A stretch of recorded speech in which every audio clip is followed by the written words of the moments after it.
قوة إلا بالله العلي العظيم. أعوذ بالله من الشيطان اللعين الرجيم. بسم الله الرحمن الرحيم.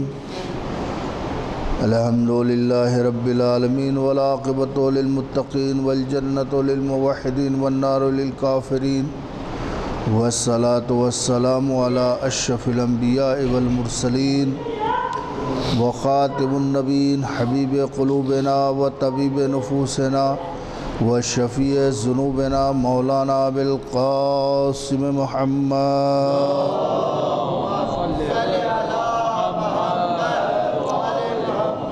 وآله الطيبين الطاهرين المعصومين المنتجبين المظلومين ولعنة الله على أعدائهم أجمعين من يومنا هذا إلى يوم الدين. أما بعد، فقد قال امام جعفر الصادق علیہ السلام: إن لقتل امام حسین علیہ السلام حرارة في قلوب المؤمنين لا تبردوا أبدا. صلوات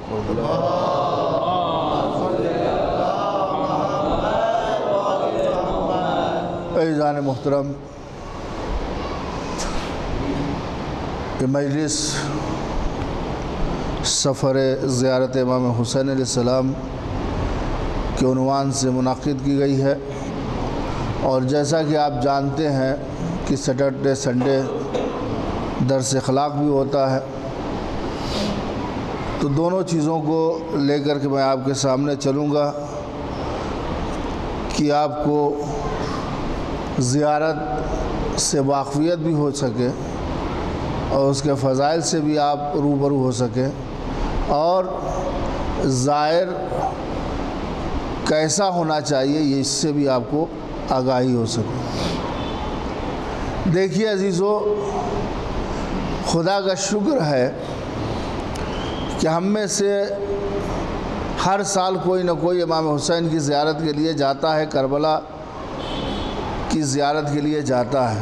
یہ بہت بڑا کرم ہے، اور اسے آپ یہ نہ سمجھیے کہ یہ گیا، ہو سکتا ہے کہ یہ جا رہا ہے اگلے سال ہم جائیں، اس کے بعد جو ہے کوئی اور جائے.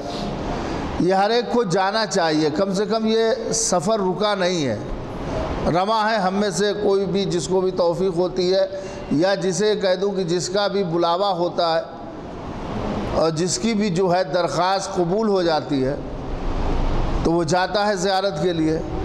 مگر خوش اس بات پہ ہو لیجئے کہ امام حسین علیہ السلام کی نظر ہم پہ ہے، اور وہ ہم میں سے کسی کو انتخاب کر کے بلاتے ہیں. تو آج کسی اور پہ ہے، کل ہو سکتا ہے کہ جو ہے امام حسین کی نظر انتخاب ہم تک پہنچے. کم سے کم ان کی نگاہوں میں ہماری بستی ہے، اور ایسا نہیں کہ وہ اس بستی سے غافل ہے. اگر غافل ہوتے تو ہر سال کسی نہ کسی کو موقع کیوں دیتے. تو زیارت ایک شرف ہے، زیارت ایک عہدہ ہے، زیارت ایک منصب ہے. جب ہم زیارت کر کے واپس آتے ہیں تو لوگ ہماری ہتھیلیوں کو چومتے ہیں، لوگ ہمارے رخساروں کو، پیشانیوں کو چومتے ہیں، لوگ ہمارا احترام کرتے ہیں. پھر جو ہے ہمارے نام سے ہمیں نہیں پکارا جاتا، پھر ایک ہمارا الگ نام ہو جاتا ہے زوار. یہ زائر ہے، یہ زوار ہے. یہ شرف کس نے ہمیں بخشا ہے کہ آتے ہوئے ہمیں کہا جاتا ہے کہ امام حسین کا زائر آ رہا ہے. عزیزان محترم، پہلے جو ہے آج سے 20-25 سال پہلے یہاں پر بھی ہوتا کہ جب کسی کے گھر میں کوئی پریشانی آتی تھی تو لوگ جو ہے دعوت کرتے تھے، اور اپنے گھر میں امام حسین کے زائرین کو بلا کر کے کھلاتے تھے تاکہ پریشانی دور ہو جائے. یہ باقاعدہ ہوتا تھا، آج بھی ہوتا ہے. نیت جو زائرین کی ہوتی ہے، زائرین کو بلا کر کے کھلایا جائے، اسی لیے پریشانی دور ہو جائے. امام حسین علیہ السلام کا زائر آ کر کے ہمارے دسترخوان پہ بیٹھے گا تو برکت ہوگی. کیوں؟ اس لیے کہ جو زائر ہوتا ہے اس کا کردار عام جیسے لوگوں کا نہیں ہوتا. اس کا کردار اور عام لوگوں کے کردار میں فرق ہوتا ہے. اب اسے زائر کہتے ہیں اور اس کی نسبت دیتے ہیں حسین کی طرف، یہ زائر حسین ہے۔ تو عزیزان محترم، امام نے ارشاد فرمایا ہے شیعتی زینا لا تکون لنا شینا، چھٹے امام نے کہا اے میرے شیعو، ہمارے لیے باعث زینت بننا، باعث مذمت بننا۔ لوگ ہمیں نہیں دیکھیں گے کہ جعفر صادق کیسے تھے، موسیٰ کاظم کیسے تھے، محمد باقر کیسے تھے، امام رضا کیسے تھے، محمد تقی کیسے تھے، امام علی نقی کیسے تھے، ہمیں نہیں دیکھیں گے، تمہیں دیکھیں گے۔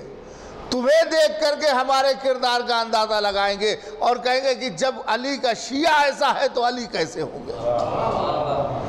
تمہیں دیکھ کر کے ہمیں پہچانا جائے گا، تمہارے کردار سے ہمارے کردار کو تولا جائے گا، تمہارے اخلاق سے ہمارے اخلاق کو تولا جائے گا۔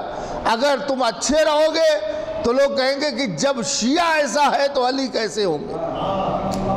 اگر تم معاشرے میں برے ہوگے، تمہارا کردار برا ہوگا، تو پھر تمہیں دیکھ کر کے کہیں گے کہ یہ کس کے چاہنے والے ہیں، جب ماننے والے ایسے ہیں تو ان کا رہبر کیسا رہا ہوگا۔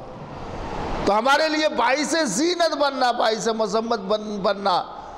تو اگر ہم جا رہے ہیں کربلا زیارت امام حسین کے لیے، ہم مشہد جا رہے ہیں، تو جب واپس آئیں تو ہم وہاں سے کردار کو لے کر کے آئیں، وہاں سے سیرت۔ دیکھیے آتے وقت زائرین جاتے ہیں تو لگیج اتنا ہوتا ہے اور گناہ اتنا ہوتا ہے، توجہ دیجیے گا، میں صاف کہہ رہا ہوں بات کو۔ جب ہم جاتے ہیں تو ہمارے سر پہ گناہ کی گٹھری بڑی رہتی ہے اور لگیج چھوٹا رہتا ہے۔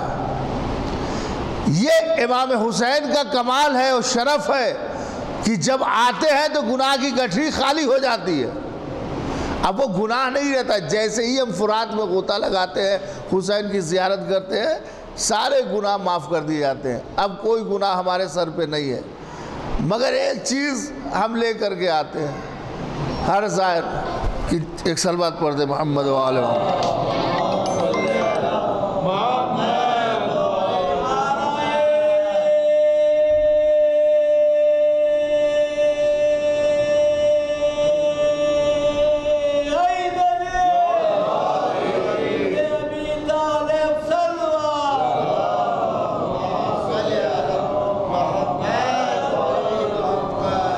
عزیزان محترم، جب جو ہے ہم جاتے ہیں تو لگیج چھوٹا ہوتا ہے اور آتے ہیں تو لگیج بڑھ جاتا ہے اور ساری ضروریات کی چیزیں ہم جو ہے خرید لیتے ہیں۔ کفن ہے، کالا کپڑا ہے، ہرا کپڑا ہے، سجدگاہ ہے، تسبیح ہے، بچوں کے لیے ہے، رشتہ داروں کے تحفے طوائف ہے، عزیز و اقارب کے لیے ہے، سارے مارکیٹ نکلتے ہیں، جو جو چیزیں جو دیکھتے ہیں وہ ہم خرید لیتے ہیں۔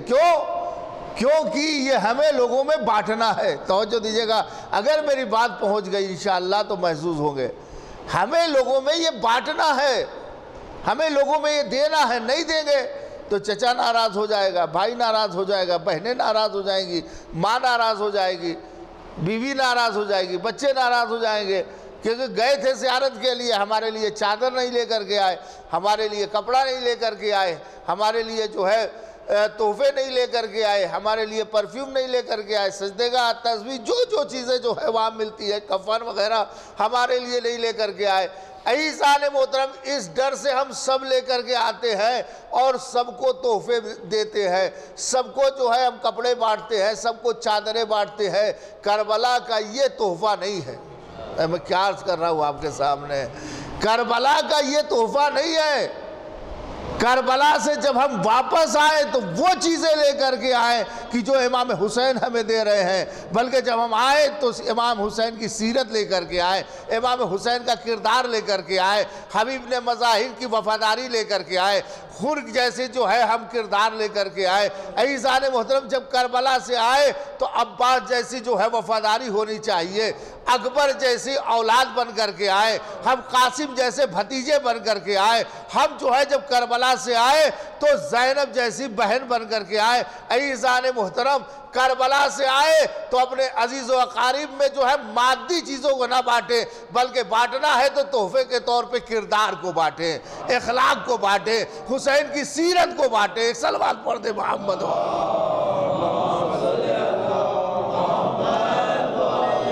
بانٹنا ہے تو حسین کی کردار کو بانٹیے، بانٹنا ہے تو حسین کی سیرت کو بانٹیے۔ یہ بہترین تحفہ ہے جو نسلاً بعد النسل جو ہے باقی رہنے والا ہے، مگر اس تحفے کو ہم نہیں جو ہے چھوڑ آتے ہیں اور مادی چیزیں لے آ کر کے بانٹتے ہیں۔ تو اگر لانا ہے وہاں سے تو حسین کا کردار لے کر کے آئیے، حسین کی سیرت لے کر کے آئیے، کربلا والوں کا حوصلہ لے کر کے آئیے۔ یہ بہترین تحفہ ہے۔ اور دیکھیے عربی میں کہاوت ہے، فاقد الشیء مطیع الشیء نہیں ہوتا ہے۔ یہ ہم لوگوں کو پہلے جو ہے ابتدائی میں پڑھایا جاتا ہے کہ جب میرے پاس جیب میں پیسہ نہیں ہے تو میں آپ کو کہاں سے دوں گا؟ جب جیب میں ہمارے پاس پیسہ ہوگا تبھی ہم آپ کو دیں گے، اگر نہیں ہے تو کہاں سے دیں گے؟ تو جب جو چیز نہیں ہوتی ہے وہ انسان کہاں سے دے گا؟ فاقد الشیء مطیع الشیء نہیں ہوتا کہ جو چیز ہمارے پاس نہیں ہے وہ ہم نہیں دے سکتے۔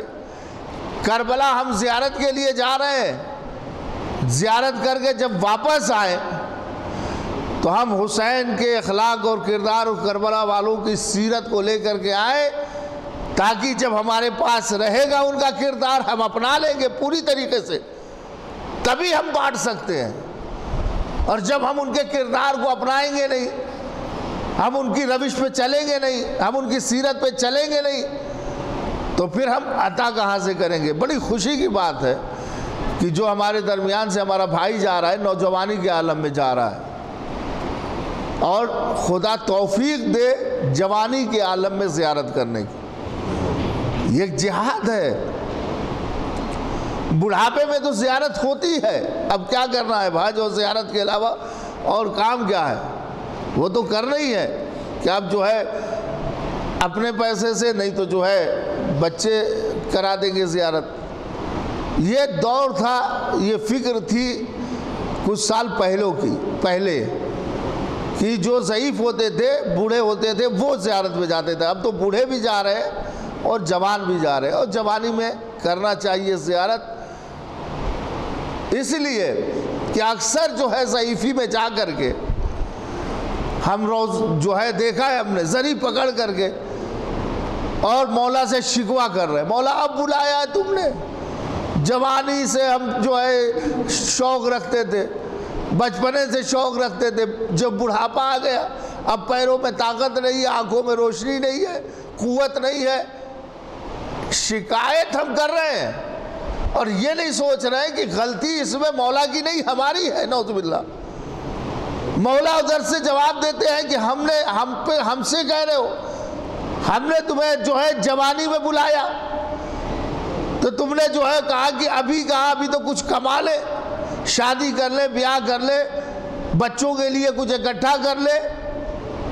تو اس وقت تو تم دنیا داری میں مصروف تھے، جب ہم تمہیں بلا رہے تھے بار بار تو تم جو ہے دنیا کی طرف مائل تھے کہ جو ہے نوکری میں ترقی ہو جائے، سیلری بڑھ جائے، بچوں کے لیے کچھ کر لے، پراپرٹی بنا لے، زمین کر لے، مکان کر لے، بچوں کو پڑھا لے، لکھا لے، شادی کر لے، بیاہ کر لے۔ اور جب تم ان سب سے فارغ ہو چکے ہو تب ہماری یاد آئی ہے، یعنی ساری چیزیں پورا کرنے کے بعد تم کو ہماری یاد آئی ہے کہ اب حسین کی زیارت کرنا چاہیے۔ جبکہ امام حسین کی زیارت وہ چیز ہے کہ انسان اگر جان جائے کہ اس میں کتنا ثواب ہے، یہ معصوم کی حدیث ہے کہ شوق زیارت میں انسان جان دے دے۔ امام حسین کی زیارت میں کتنا ثواب ہو، کتنا مرتبہ ہے۔ جانے دیجئے نہر فرات کہ جہاں ہے کہ جو انسان جب جائے امام حسین کی زیارت کے لیے تو غسل کرے نہر القمہ سے جو فرات سے کٹ کر کے آئی ہے، اور اس کے بعد امام حسین علیہ السلام کی زیارت کے لیے جائے۔ جانتے ہیں نہر فرات کون سی نہر ہے؟ 4 نہریں ہیں جنت میں، ایک پانی کی نہر، ایک شہد کی نہر، ایک شراب کی نہر اور ایک دودھ کی نہر۔ جو پانی کی نہر ہے اسے فرات کہتے ہیں، اور یہ فرات وہی نہر ہے جو جنت سے نکلی ہے۔ توجہ دیجیے گا، یہ فرات وہی نہر ہے جو جنت سے نکلی ہے۔ اور نیل دوسرے دریا کا نام ہے نیل، کہ جسے ہم جو ہے شہد کی نہر کہتے ہیں، جو جنت میں ہمیں نصیب ہوگی۔ تیسری دریا کا نام ہے سیجان، کہ جو شراب کی نہر ہے جو جنت میں نصیب ہوگی۔ اور ایک جنت کی ایک نہر ہے جو دودھ کی نہر ہے، یہ بھی جو ہے ہمیں جنت میں نصیب ہوگی۔ مگر یہ نہر جو جنت سے نکلی ہوئی ہے جسے فرات کہتے ہیں، روایت بتاتی ہے کہ یہ جو ہے پانی کی نہر ہے۔ اگر اس کا فائدہ یہ ہے، معصوم سے روایت ہے کہ اگر گنہگار اس میں غوطہ نہ لگاتے تو نہر فرات میں وہ کمال تھا کہ جو بھی جو ہے مفلوج یا بیمار اس میں غوطہ زن ہو جاتا وہ شفا یاب ہو جاتا۔ ہر روز جنت کے 5 قطرے جو ہے اس دریا میں گرتے ہیں۔ تو ہم جا رہے ہیں تو معرفت کے ساتھ جائیں امام حسین علیہ السلام کی زیارت کے لیے کہ ہم کہاں جا رہے ہیں۔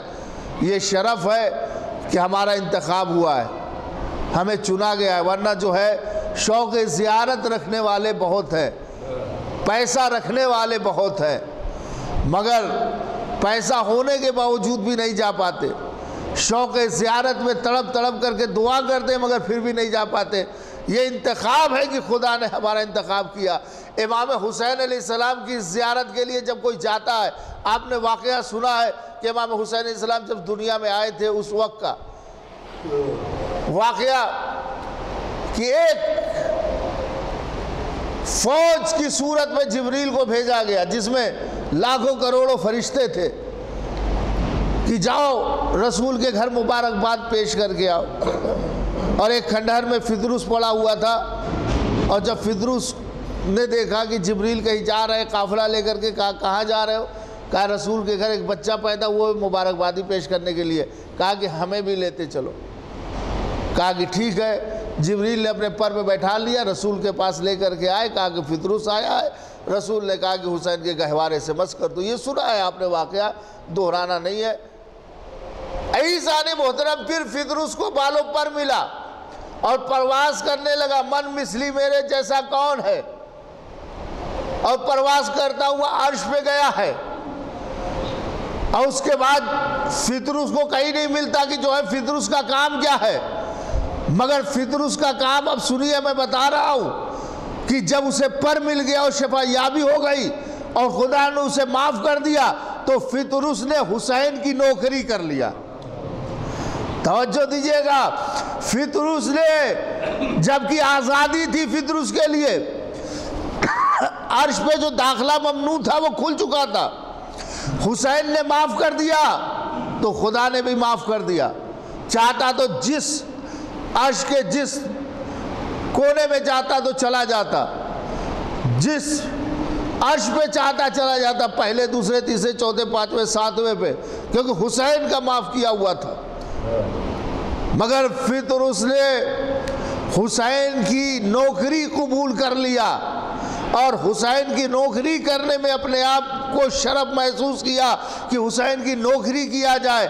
اور اس دن سے آج تک جو ہے جو بھی حسین پہ درود بھیجتا ہے، جو بھی حسین پہ سلام بھیجتا ہے، فطرس کی ذمہ داری ہے کہ اسے حسین تک پہنچائے۔ توجہ دیجئے گا، فطرس کی ذمہ داری ہے، جو بھی حسین کی زیارت کے لیے جاتا ہے، فطرس کی ذمہ داری ہے کہ اسے حسین کے روضے تک پہنچائے۔ اگر ہم ادنا سا بھی کام کرتے ہیں، یا مناجات کرتے، یا حسین کو یاد کرتے، یا حسین پہ صلوات بھیجتے ہیں، تو فطرس اسے حسین تک جا کر کے لے جا کر کے پہنچاتے ہیں۔ عزیزان محترم، دوران سفر بہت ساری چیزیں ہیں۔ جب انسان جاتا ہے زیارت کے لیے تو کئی زیارت گاہیں ہیں، چھٹے جو ہے 8ویں امام کی ہے، 9ویں 10ویں امام کی ہیں، 11ویں امام کی ہیں، مولا کائنات کی ہے، یہ ساری چیزیں جو ہیں، اور اس کے بعد مسجد کوفہ ہے، مسجد سہلا ہے، یہ ساری زیارت گاہیں ہیں، انسان زیارت کرتا ہے۔ مگر معرفت ہونی چاہیے کہ ہم کہاں آئے ہیں، کس سرزمین پہ آئے ہیں، کہاں بیٹھے ہیں۔ اگر ہم کوفے گئے ہیں تو کوفے کی معرفت رکھے، کوفے کون سی جگہ ہے۔ نجف ہے تو نجف کی معرفت رکھے۔ اگر مسجد کوفہ میں بیٹھے ہیں تو مسجد کوفہ کی معرفت ہونی چاہیے کہ مسجد کون سی ہے۔ یہ مسجد وہ مسجد ہے کہ جہاں ہر نبی آیا ہے، اور آپ جائیں گے دیکھیں گے کہ جو ہے مقام جناب ابراہیم ہے، اسماعیل ہے، مقام موسیٰ ہے، نوح ہے، رسول خدا ہے، مولا کائنات ہے۔ ہر ایک کا جو ہے مقام ہے کہ وہاں پہ آئے ہیں، نماز ادا کیا ہے، اور وہاں پہ نماز ہمیں ادا کرنا ہے، وہاں کے مخصوص اعمال ہیں۔ اور مسجد کوفہ کی یہ فضیلت ہے کہ اگر انسان وہاں بیٹھے، نماز بھی نہ پڑھے، دعا بھی نہ کرے، ذکر بھی نہ کرے، صرف بیٹھا رہے، تو اس کا بیٹھنا بھی مسجد کوفہ میں عبادت میں شمار ہوتا ہے۔ امام زین العابدین علیہ السلام جب آتے تھے اپنے جد کی زیارت کے لیے نجف میں، تو آپ جائیں گے تو وادی السلام میں آپ دیکھیں گے کہ ایک جگہ ہے جسے مقام امام زین العابدین علیہ السلام کہا جاتا ہے۔ وہ امام جو ہر وقت سجدے میں رہتا تھا، رکوع میں رہتا تھا، جو سید الساجدین ہے، جو زین العابدین ہے، جو اتنی کثرت سے عبادت کرتا ہے، وہ امام جب آتے تھے نجف میں تو آرام کرتے تھے۔ کسی نے کہا مولا آپ تو ہر وقت جو ہے عبادت کرتے ہیں، چوتھے امام کی مسجد بھی ہے وہاں پہ، آپ تو ہر وقت جو ہے عبادت کرتے ہیں، نمازیں پڑھتے ہیں، اور یہاں آ کر کے امام آرام کرتے ہیں۔ تو امام نے ارشاد فرمایا نجف میں سونا بھی عبادت ہے۔ اگر انسان سویا ہے نجف میں، وہ بھی عبادت ہے۔ تو یہ سارے مقامات ہیں، مگر کہتے ہیں کہ آپ جب سارے مقامات فضیلت کے ہیں تو امام حسین علیہ السلام کی فضیلت کیوں بیان کی جاتی ہے زیارت امام حسین علیہ السلام کی؟ اس لیے کہ دیکھیے اولنا محمد، اوسطنا محمد، وآخرنا محمد، وکلنا محمد، ہمارے یہاں سب کے سب جو ہے محمد ہے۔ کامل الزیارات میں ایک روایت نقل ہے، وہ آپ کے سامنے میں عرض کر دوں تاکہ جو ہے شبہ دور ہو جائے۔ امام حسین علیہ السلام کی زیارت کو اہمیت کیوں دی جاتی ہے؟ اور کہتے ہیں کہ جو ہے آپ حج کو اتنی اہمیت نہیں دیتے جتنی جو ہے زیارت کو دیتے ہیں، اتنے فضائل حج کے نہیں ہیں جتنی زیارت کے ہیں، کیونکہ جبکہ جو ہے حج واجب ہے، مگر ایک روایت ہے کامل الزیارت میں چھٹے امام، امام جعفر صادق علیہ السلام جو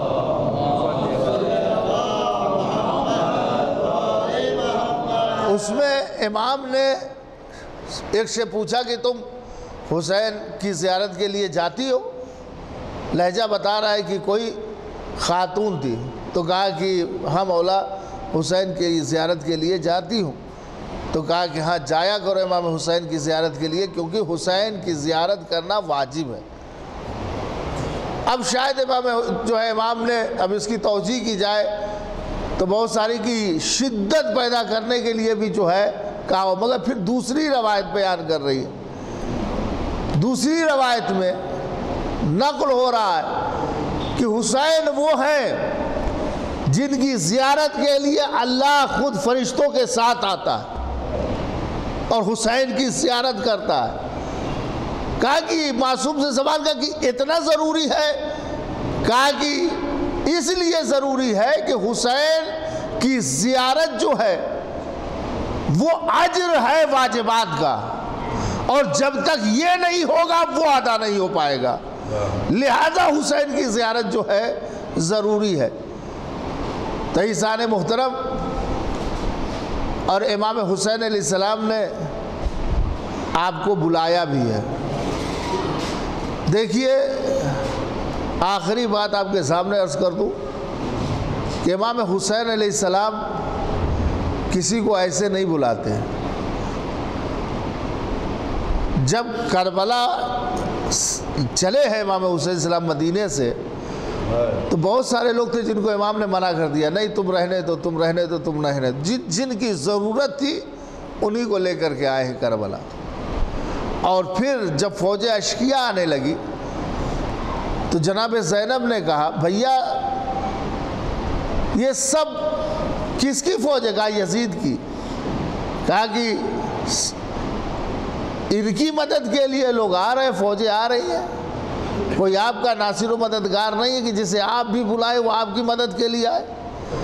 اگر امام حسین علیہ السلام خط لکھتے، بہت سارے لوگ تھے جن کو امام نے منع کیا تھا، اگر سب کو خط لکھ کر کے بلا لیتے تو وہ آ جاتے، مگر امام حسین علیہ السلام نے خط لکھا تو صرف حبیب نے مظاہر کو بلایا، تو حبیب نے مظاہر کو، اور حبیب نے مظاہر آئے ہیں۔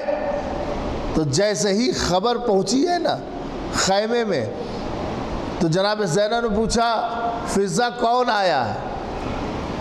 تو فضہ نے کہا کہ شہزادی حبیب آئے ہیں۔ تو ایک مرتبہ جسے حسین نے بلایا تھا اس کا مقام و مرتبہ دیکھیے کہ جناب زینب نے کہا کہ فضہ جاؤ حبیب کو ہمارا سلام کہہ دو۔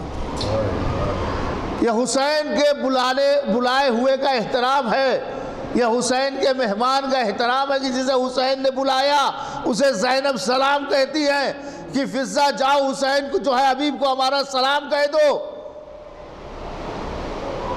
عزیزو، آپ بھی حسین کے بلائے ہوئے ہیں۔ جب زائر حسین جاتا ہے تو اس کے استقبال کے لیے خود رسول آتے ہیں، عباس علمدار آتے ہیں، ارباب اعضاء، اور پھر جو ہے جب امام حسین کا زائر زیارت کر کے واپس آنے لگتا ہے تو اسے حسین سلام کرتے ہیں۔ واسطہ محمد و آل محمد کا کہ ہم سب کی دعاؤں کو قبول فرما، امام کے ظہور میں تعجیل فرما، ہم سب کو ان کے اوان و انصار میں شریک فرما۔ ربنا تقبل منا۔ آپ حضرات